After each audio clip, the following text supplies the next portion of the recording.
Hi, my name's Amira Saleh, the proudest Brummie you'll ever meet. I'm a poet, spoken word artist and host from Birmingham. And today I'm honoured to have with me Ruth Shire. Hello, Ruth.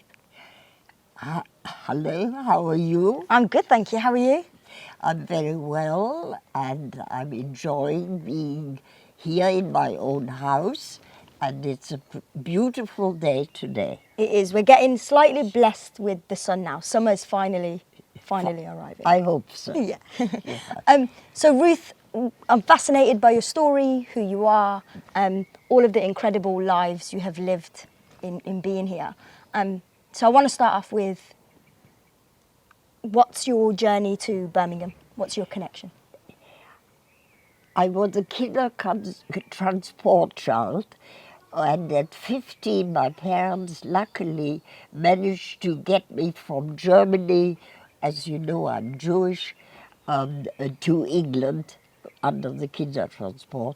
And I came to a wonderful family in Oxford, outside Oxford, and I stayed with them about 3 years. But my parents came over as well later on in 1939 because the family I was with gave them helped them to get a visa to stay in England. Both of them died, as it happens, in Birmingham.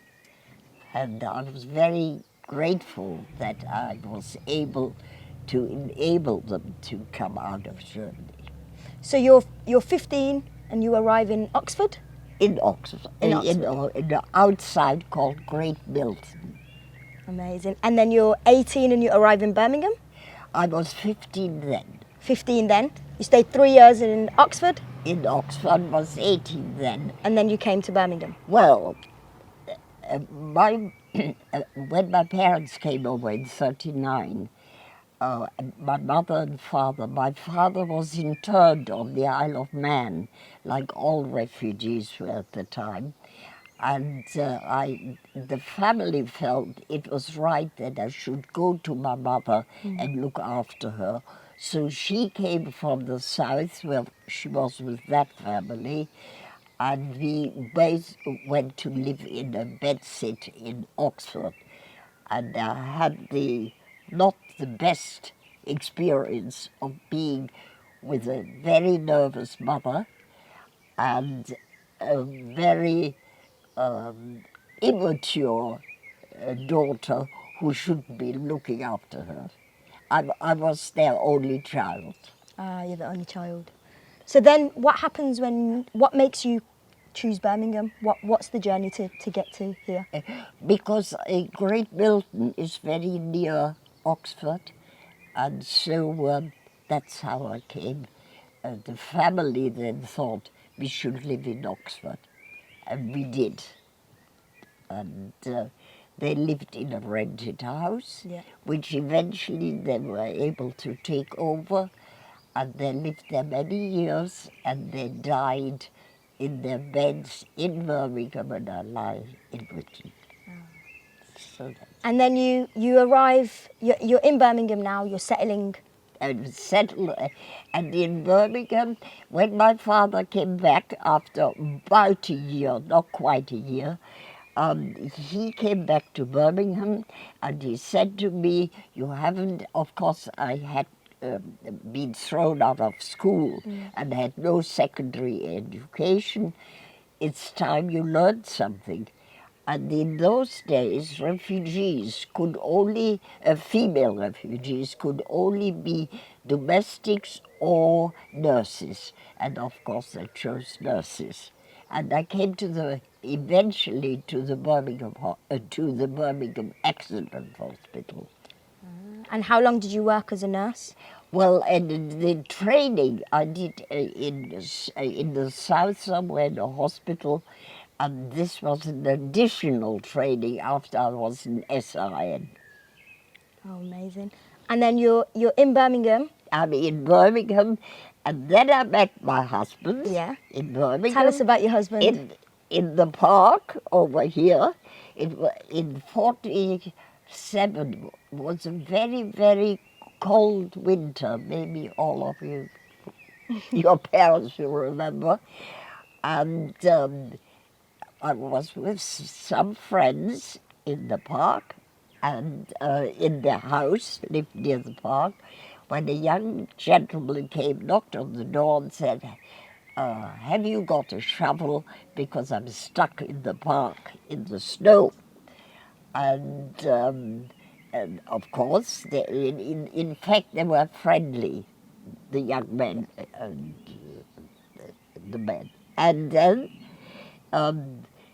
he said to us, ladies, come on, we'll all go and help Heinz to get out of the park.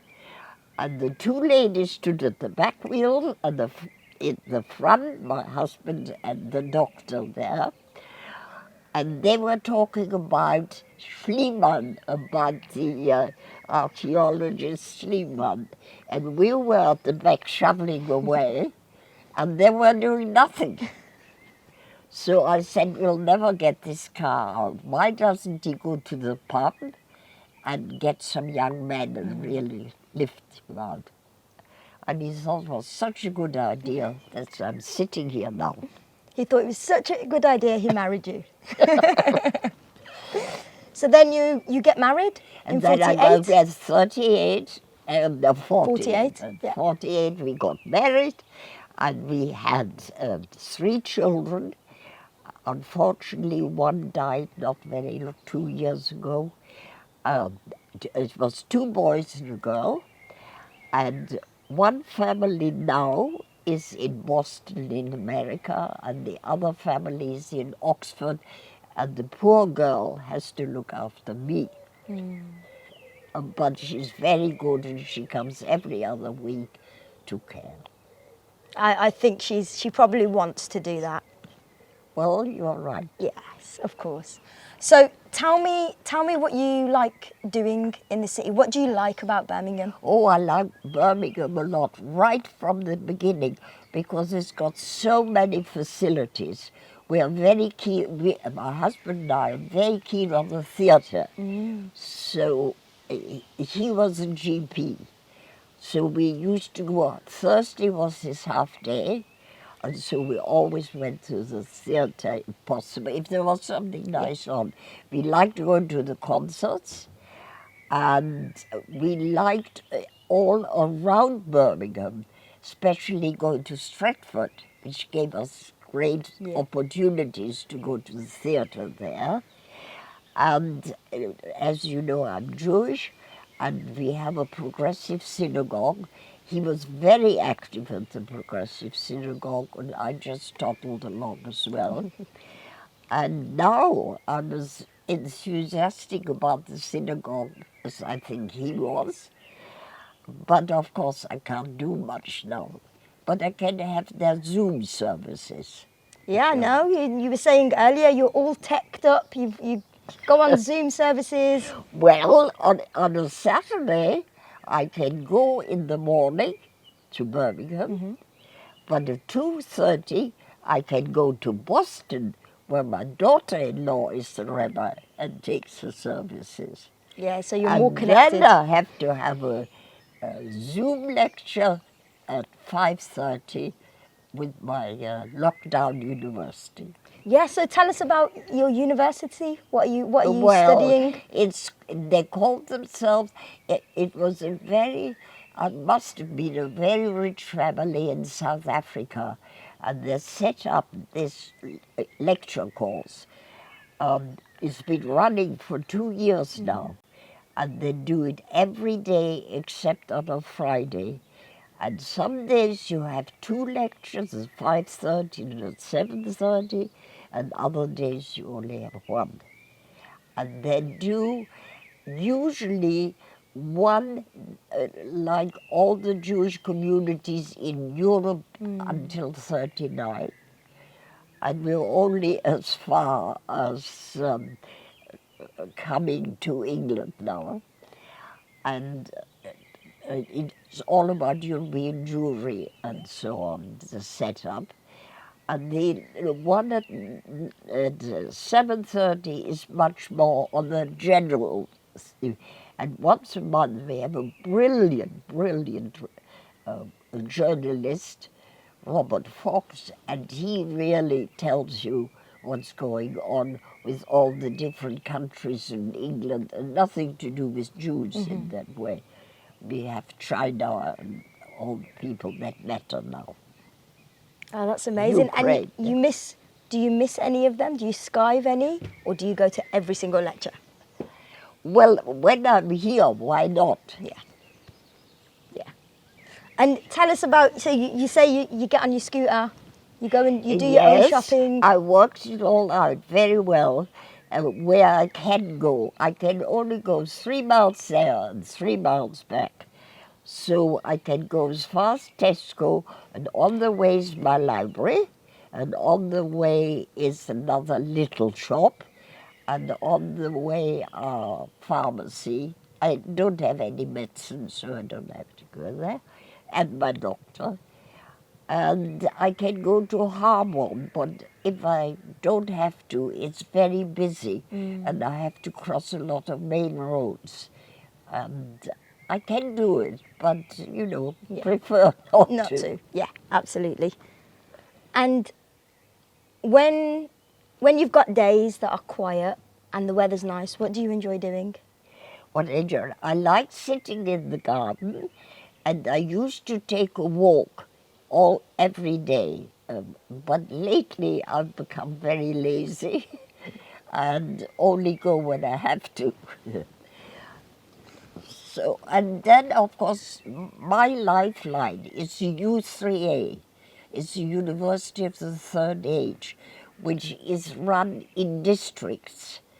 And ladies who are retired, mainly teachers and people like that, join, over 55, I think. And it's run privately in a sort of way, so there is an organization, and it's the best entertainment for £24 a year. And then we have lectures either in a church hall or in your own house. And I used to have 3 lectures in this house, but now I only have 1. They come for current affairs. Oh no, I do book club as well. Book club. What are you reading at the moment? What was I reading at the moment? Well, you'll be interested. It's called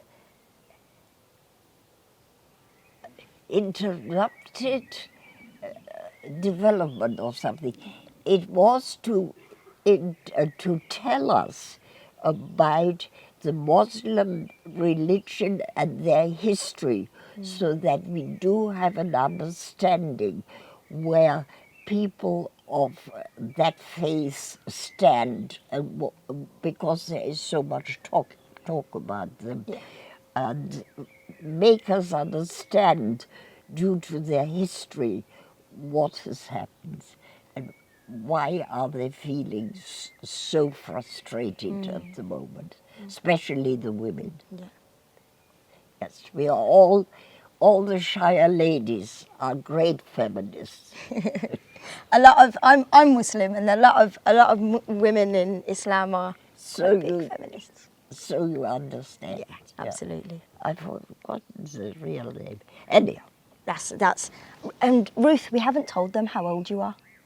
Yes, 101. 101. Yeah, on May the 20th, I was 101. And I'm fascinated to know. A picture of the Queen. I was going to say, did you get a Yes. card? Oh my God, that's so exciting. Well, the family has to write for it. Yeah.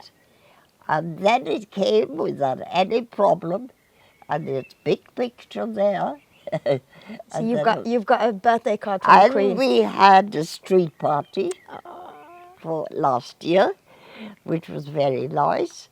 And we had a street party this year for the Queen's birthday. The Jubilee, yeah. And we had it over there. Oh. But it was a poor day.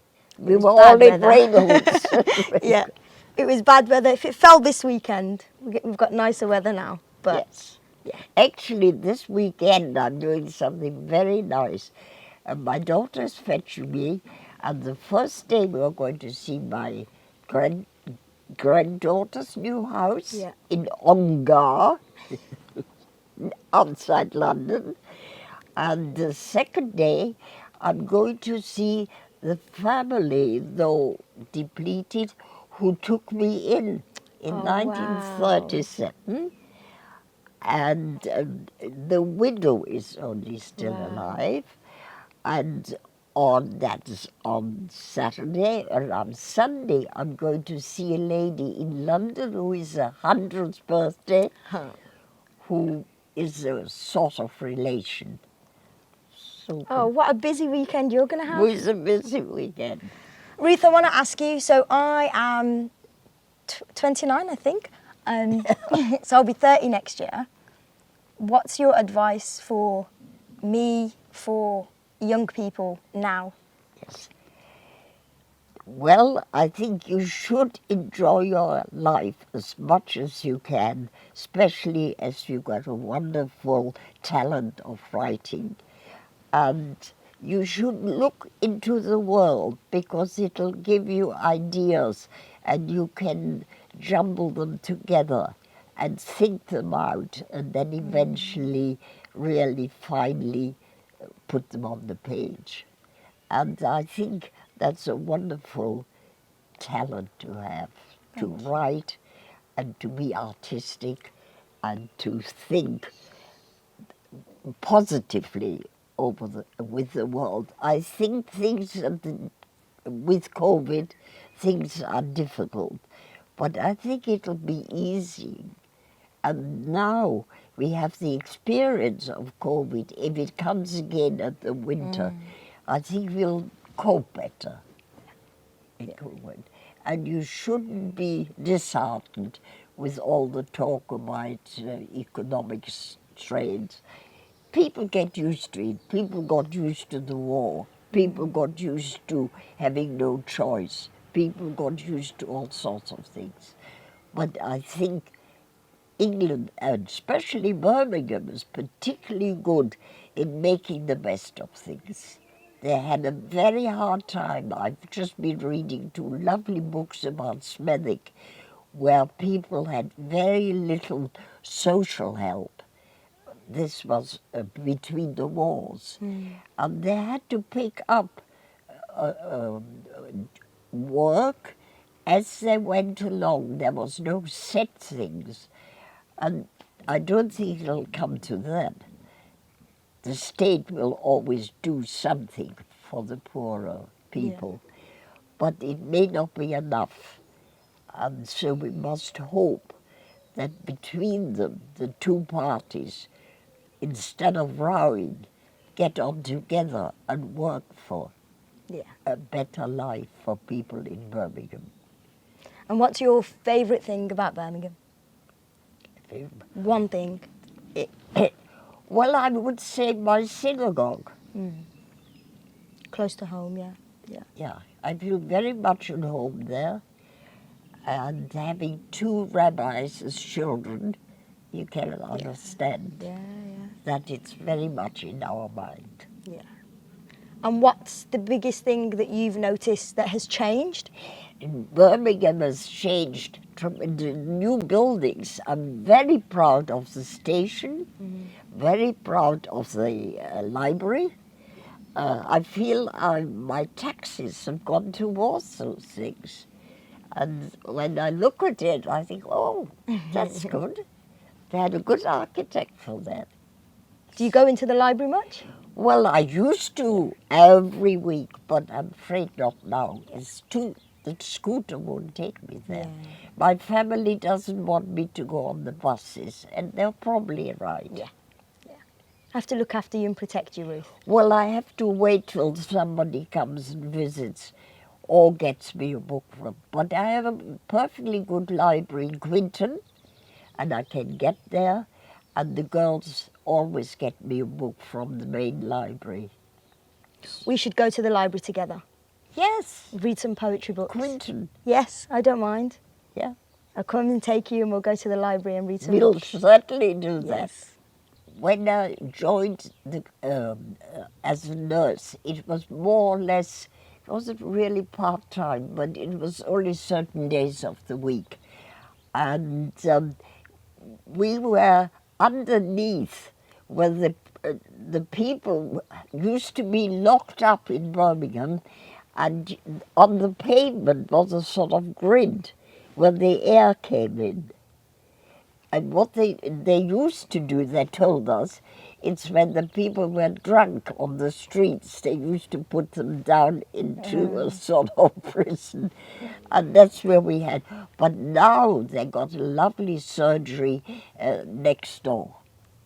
And we used to have to examine all new employees for health reasons in case they hurt themselves for insurance. And that was very important, because if they came already with something, and it wasn't really the fault of the city. And what else did we do? We used to do a lot of ear syringing so they could hear what was going on. And this was, you were working under the council house? Worked under the council house, and we must have had ventilation and it was dark, but it was a big space, don't forget, so that wasn't a problem. But eventually we did come up, but we had quite a few years down there. And I retired when I was 65. And by that time, you see, my children, I had 3 children, and when they went to school, they went to state schools, George Dixon down, you probably know about it.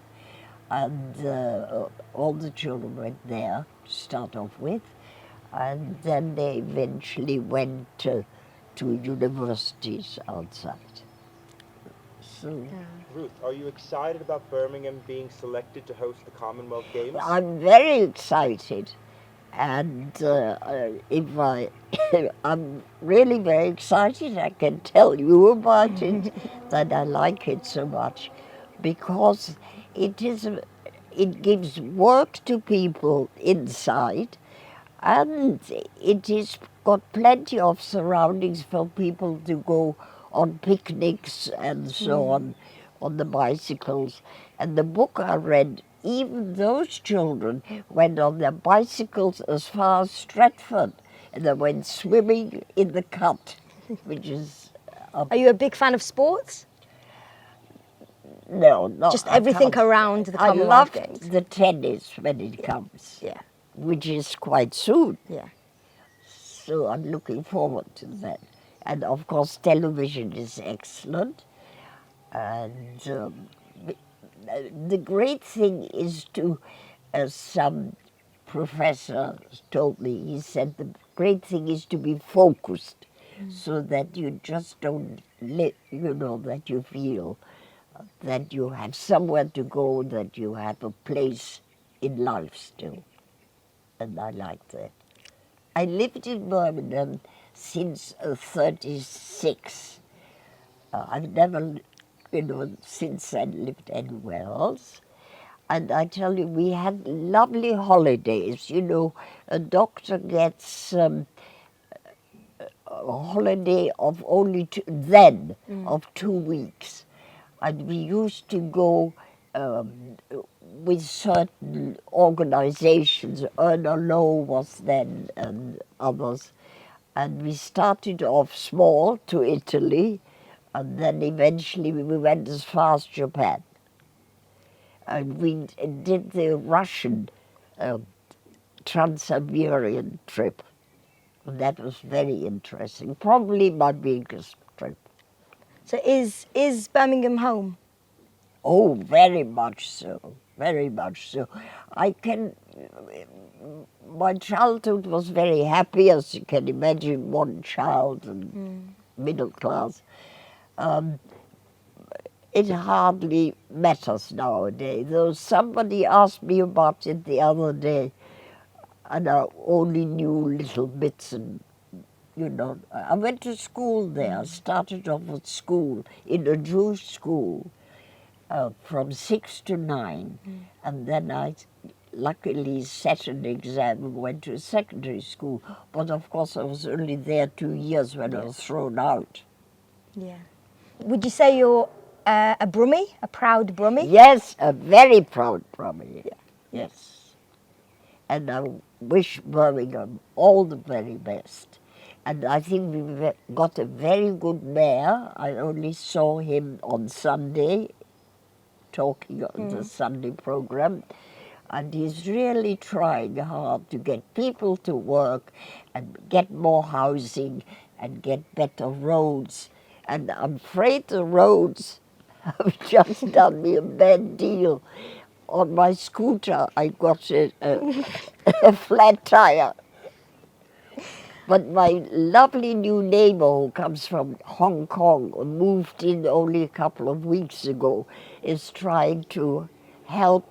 He'll get a tire online, and I got the brother of my help is going to fix it, hopefully. Hopefully, hopefully. Well, Birmingham is a much more joyous and happier city to have you in it. Thank you. So I can be proud of that. Yes, you absolutely can. We can A both good be the proudest citizen. I Burmese. like to be a good citizen. Yes, I do.